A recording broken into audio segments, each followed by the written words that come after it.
주택연금, 노후 자금의 든든한 안전망, 활용 필요성을 따져보자. 주변에 주택연금을 활용할 것인지 말 것인지 고민하시는 분들이 의외로 많더군요. 그래서 오늘은 우리나라에서 점점 더 주목받고 있는 주택연금에 대해 이야기해 보려고 합니다. 특히 노후 자금 유동성 문제를 해결할 수 있는 대안으로 주목받고 있지만 한편으로는 집을 자식에게 물려주지 못한다는 이유로 망설이는 분들도 많죠. 과연 주택연금은 어떤 제도이고 왜 필요한 걸까요? 이번 영상에서는 주택연금의 개념과 취지, 주택연금의 필요성과 오해, 주택연금 가입 조건 및 신청 방법, 주택연금의 장점과 주의할 점, 그리고 자주 묻는 질문에 대해서 알아보겠습니다. 특히 활용에 대한 필요성을 중점적으로 알아보겠습니다. 주택연금이란 무엇일까요? 주택연금은 쉽게 말해 연금이라는 용어를 쓰고 있지만 진정한 연금 제도는 아닙니다. 미국 등에선 영모기지론이라는 이름으로 이미 오래전부터 확실하게 자리잡고 있는 민간은행의 금융상품입니다. 한마디로 내가 살고 있는 집을 담보로 맡기고 평생 또는 일정 기간 동안 매달 돈을 받는 대출제도입니다. 한국에서도 같은 금융상품이 1997년도경에 도입되었지만 활성화가 되지 못했습니다. 관심은 많았지만 재산 상속이라는 사회적 분위기와 금리가 높아 자리 잡지를 못했죠. 그런 상품을 정부에서 보장하는 방식으로 그리고 낮은 금리로 적용하는 상품을 만들면서 연금이라는 명칭을 사용하게 되었습니다. 즉, 언젠가는 갚아야 하는 자금이라는 뜻입니다. 바로 이 점을 잘 이해하고 접근해야 실망하지 않게 됩니다. 우리나라에서는 공기업인 한국주택금융공사가 이 제도를 운영하며 국가가 보증을 서주기 때문에 집값이 떨어져도 지급된다는 안정성이 높은 점이 큰 특징입니다. 만 55세 이상인 주택 소유자라면 집값이 공시가격 12억 원 이하일 경우 신청할 수 있습니다. 이 제도의 핵심은 내 집에서 계속 살면서도 노후 자금을 마련할 수 있다는 점이에요. 집을 팔거나 이사 갈 필요 없이 주택을 활용해 노후 현금 흐름, 즉 생활비를 만들어주는 셈이죠. 가입자가 사망하거나 부부 모두 사망할 때까지 연금을 받고 그 이후에는 집을 처분해 대출금과 이자를 정산하는 구조입니다. 주택연금의 취지는 노후 자금 유동성 확보에 있습니다. 주택연금이 만들어진 이유는 간단합니다. 바로 노후 자금 부족 문제를 해결하기 위해서죠. 한국주택금융공사에 따르면 우리나라 노인 가구의 자산 중 80% 이상이 부동산에 묶여 있다고 해요. 이 부동산을 현금으로 바꾸지 않으면 생활비로 사용할 수 없다는 뜻이죠. 반면 국민연금, 퇴직연금, 개인연금 같은 기존 연금 제도는 노후를 안정적으로 보장하기에 부족한 면이 많습니다.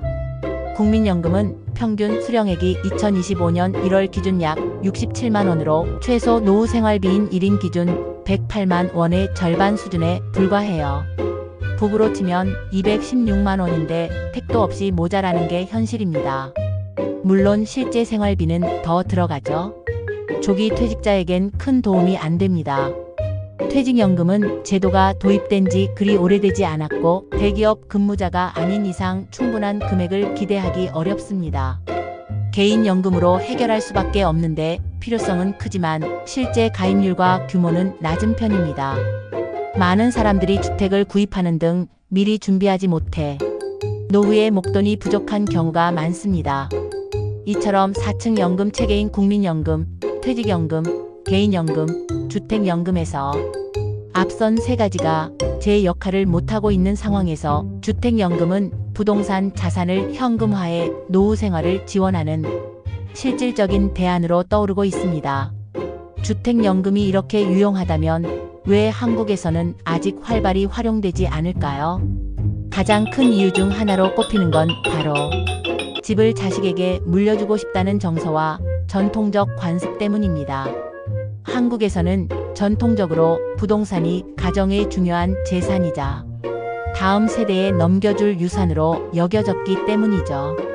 그리고 주택연금에 가입하면 집이 결국 공사에 넘어간다고 생각하니 부모 세대가 망설일 수밖에 없는 것이죠. 하지만 이건 오해일 수도 있어요. 주택금융공사 자료를 보면 주택연금은 자식에게 집을 물려주는 걸 완전히 막는 게 아니라 남은 자산을 상속으로 줄 가능성도 열어놓고 있다는 점을 강조하고 있습니다. 예를 들어 집값이 연금으로 받은 금액보다 더 오르면 그 차액은 유산으로 남을 수 있어요. 또 자녀가 원한다면 부모 사후에 대출금을 갚고 집을 되찾을 수도 있고요.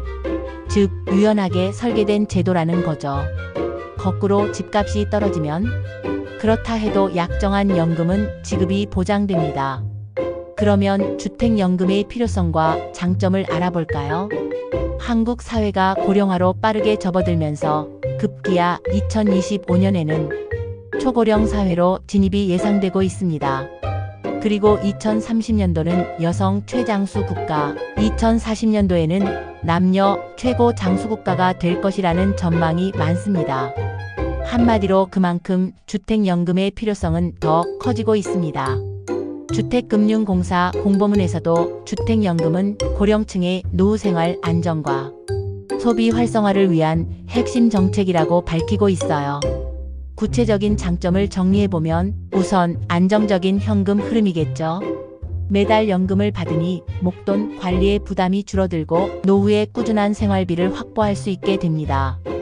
두 번째, 주거 안정성입니다. 이사하지 않고 내 집에서 평생 계속 살 수 있다는 점이 큰 매력이죠. 또 가계 부채의 절감을 꾀할 수 있습니다. 기존에 주택담보대출이 있다면 주택연금으로 전환해 이자 부담 없이 노후 자금을 활용할 수 있습니다. 경제 활성화에도 도움이 된다고 합니다. 주택연금으로 받은 돈은 소비로 이어져 경제 활성화에도 기여한다고 해요. 주택연금, 노후의 든든한 동반자입니다. 1997년도에 어려운 상황을 알면서도 국내에 영모기지론을 도입한 전문가는 선택을 망설이는 분께 이런 말을 합니다. 주택연금을 한 번쯤이라도 생각해 보신 분은 생활비가 부족하기 때문 아닐까요? 손주들에게 용돈도 주고 기회되면 여행도 가면서 건강하고 폼내며 생을 마치느냐, 아니면 집이라는 짐덩어리를 안고 노후를 가난하게 살아가느냐, 두 가지 선택길에서 어떤 길로 가는 것이 좋을까 심사숙고해 보시기 바랍니다. 젊어서 어렵게 살면서도 주택을 구입한 것은 노후를 편하게 살기 위한 저축이었다고 생각하시면 아주 쉽게 결정할 수 있을 겁니다. 결국 주택연금은 단순히 집을 담보로 돈을 받는 제도가 아니라 부동산에 묶인 자산을 유동화해 노후를 안정적으로 설계할 수 있게 해주는 도구입니다. 자식에게 집을 물려주는 것도 중요합니다. 하지만 부모 세대가 노후의 빈곤에 시달리지 않고 존엄하게 사는 것이 그보다 더 소중한 가치 아닐까요? 국민연금이나 퇴직연금만으로는 부족한 현실에서 주택연금은 한국 고령층에게 꼭 필요한 선택지가 될 수 있습니다. 2024년도까지 약 13만 명이 가입했고 점차 증가하고 있다고 합니다. 나이와 주택가격, 지급 방법에 따라 지급 액수가 천차만별이지만 3억 원 주택에 70세가 가입하면 매달 88만 6천 원을 받고 5억 원 주택에 55세가 가입하면 76만 7천 원 정도 수령할 수 있습니다. 각자가 선택한 조건에 따라 차이가 많기 때문에 정확한 금액은 한국주택금융공사 홈페이지에서 주택연금 수령액 계산기로 확인하시면 됩니다. 참고로 가장 많은 질문 몇 가지를 알려드립니다. 집값이 떨어지면 연금액도 줄어드나요? 아닙니다. 가입 당시 확정된 연금액을 평생 동안 동일하게 받을 수 있습니다. 중도 해지도 가능한가요? 필요하면 중도 해지도 가능하지만 일부 수수료나 제약이 있으니 가입 전에 신중히 검토하세요. 주택연금을 가입하면 꼭 집을 국가에 넘겨야 하나요? 아닙니다. 근저당권 설정 또는 신탁 등기를 하고 그 집에서 계속 살 수 있습니다. 주택연금에 대해 더 궁금한 점이 있거나 가입을 고민 중이시라면 한국주택금융공사 홈페이지나 콜센터 1688에 8114를 통해 자세한 상담을 받아보세요. 우리 모두 노후를 더 현명하게 준비할 수 있기를 바라며 다음에도 유익한 정보로 찾아오겠습니다. 좋아요, 구독도 부탁드립니다.